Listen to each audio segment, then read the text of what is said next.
Olá pessoal, eu me chamo Joab Sobrinho, sou advogado criminalista. Deixo para vocês agora o meu canal do YouTube abaixo. Inscreva-se, compartilhe, deixe um like. A sua opinião é muito importante para continuarmos produzindo vídeos de qualidade para o esclarecimento de todos. Iremos hoje enfrentar os argumentos da medida cautelar na ação direta de inconstitucionalidade 5.948 do Distrito Federal, em que o eminente ministro Alexandre de Moraes concede em caráter liminar o porte de arma de fogo para a Guarda Municipal. Devemos entender a dimensão e a extensão dessa liminar. Iremos aqui enfrentar também se existe ou não alguma condição para que esse porte venha ser efetivado para toda a Guarda Municipal. Analisando isso, vamos diretamente para a Lei 13.022, que é o Estatuto Geral da Guarda Municipal. Esse estatuto, em seu artigo 16, diz a seguinte redação: aos guardas municipais é autorizado o porte de arma de fogo, conforme previsto em lei. Percebe-se agora, inicialmente, que com a edição desta lei posterior à Lei do Desarmamento, ao Estatuto do Desarmamento, à Lei de Armas, que com essa lei estaria revogado o artigo 6º da Lei de Armas do Estatuto, pois aqui, categoricamente, trata do porte de arma de fogo para toda a Guarda Municipal, com a vedação, com a exclusão daquela vedação do número de habitantes. Então, percebe-se que, sem analisarmos a liminar, somente com a lei, já estaria afastado aquele quantitativo de pessoas, de número de habitantes, para que toda a guarda tivesse o porte de arma. Entretanto, de uma forma brilhante, o eminente ministro Alexandre de Moraes, em caráter liminar, entende e aprofunda os fundamentos utilizados para a concessão daquela liminar, explicando que afastaria não só o número de habitantes, mas a necessidade da Guarda Municipal estar armada, pois em cidades menores, com menos de 50 mil habitantes, em cidades com menos de 500 mil habitantes, 50 mil habitantes, cidades pequenas, o número de crime, da criminalidade aumentou muito, consideravelmente, reconhecendo, inclusive, a deficiência da presença do Estado, ou seja, da presença do Estado policial nos locais. E a Guarda Municipal vem tomando cada vez mais espaço, ganhando esses espaços, porém desarmados, totalmente desprotegidos, e por isso tem sido muito comum, infelizmente, estar acontecendo mortes desses agentes públicos que estão ali exercendo realmente a defesa do cidadão. E pensando nisso e refletindo sobre isso, o eminente ministro concedeu em caráter liminar. Precisamos agora enfrentarmos as condições que isso, entendendo o que cada artigo diz, o que realmente a lei diz, para que não sejamos surpreendidos, pois eu vejo guardas municipais entendendo que com essa liminar, independente de qualquer condição, eles poderão passar a andar armado. E não é verdade. Na realidade, no seu próprio Estatuto Geral, na Lei 13.022, diz lá no artigo, novamente, o artigo 16, aos guardas municipais é autorizado o porte de arma de fogo. Depois ele lá, conforme previsto em lei. Que lei é essa? A lei é o Estatuto do Desarmamento, é a Lei de Armas, em seu artigo 6º, que diz o seguinte no parágrafo 3º. Ele deixa claro as condições que devem ser observadas pelo guarda. A autorização para porte de arma de fogo das guardas municipais está condicionada a uma formação funcional dos seus integrantes em estabelecimento de ensino de atividade policial, a existência do mecanismo de fiscalização e de controle interno, nas condições estabelecidas no regulamento desta lei, observada a supervisão do ministro da Justiça. Ou seja, existe uma condição, essa condição deve ser observada. Essa liminar não dá o direito à Guarda Municipal automático de utilizar-se da arma de fogo. Existe essa condição. Por esse motivo, deve ser observado pelo Guarda Municipal o que preceitua a lei para que ele venha estar dentro do seu regulamento.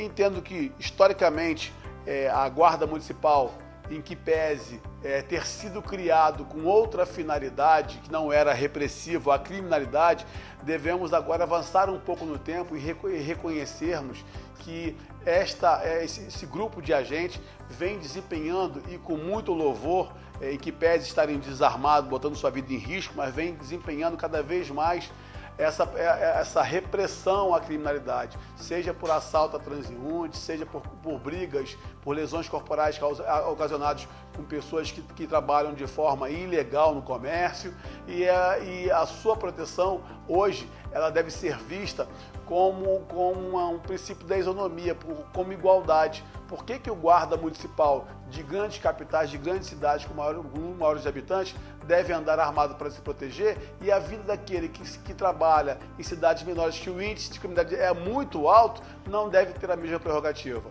Então, acertadamente o ministro entendeu isso, concedeu a liminar em caráter de liminar. Entendo eu que o ministro ele tem bons fundamentos para levar para o plenário e ratificar a sua decisão, confirmando aquela liminar, aí sim, por decisão final, afastando o número de habitantes.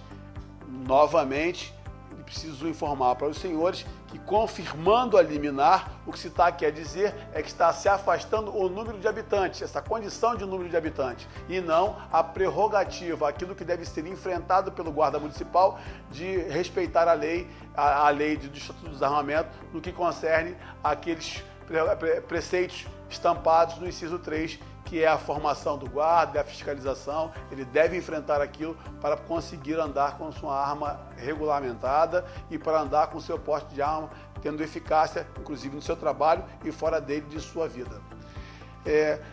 Eu gostaria agora de tocar em alguns posicionamentos que eu acho que são pertinentes para os estudiosos, para os guardas municipais que gostam de se inteirar e andar dentro da lei.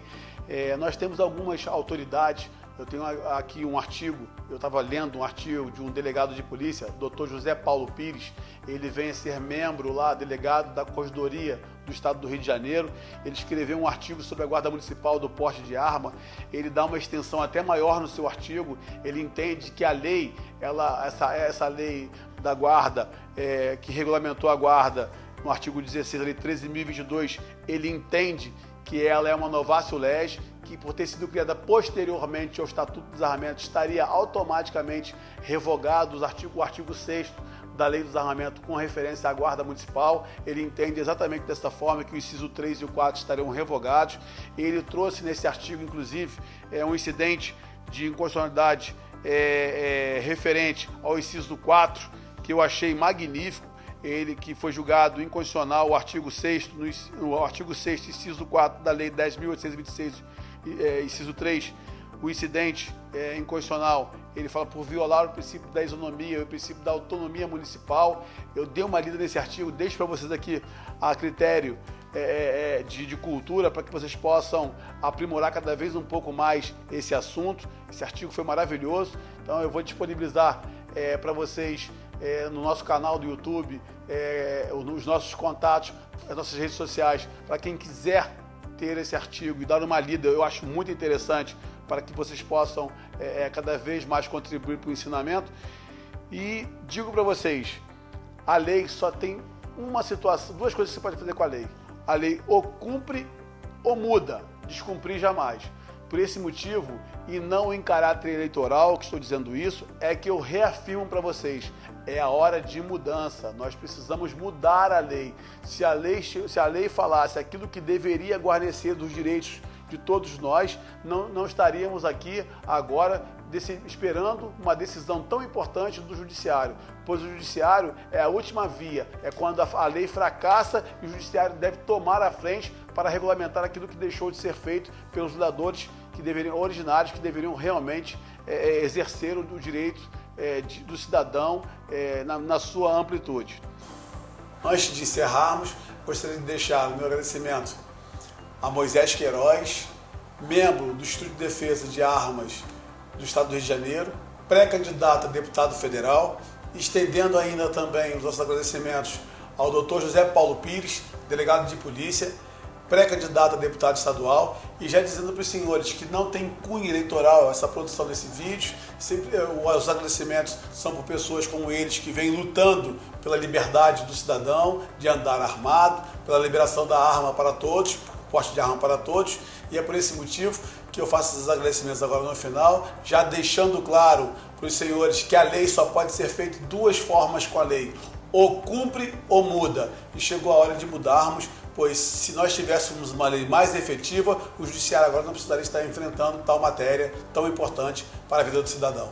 Deixo ainda para os senhores os meus contatos, redes sociais, no nosso canal do YouTube, para querendo fazer comentários, críticas, buscar novos temas, trazendo novos temas para que possamos falar e enfrentarmos os nossos vídeos, estaremos aqui prontos para atendê-los. Muito obrigado, fiquem com Deus.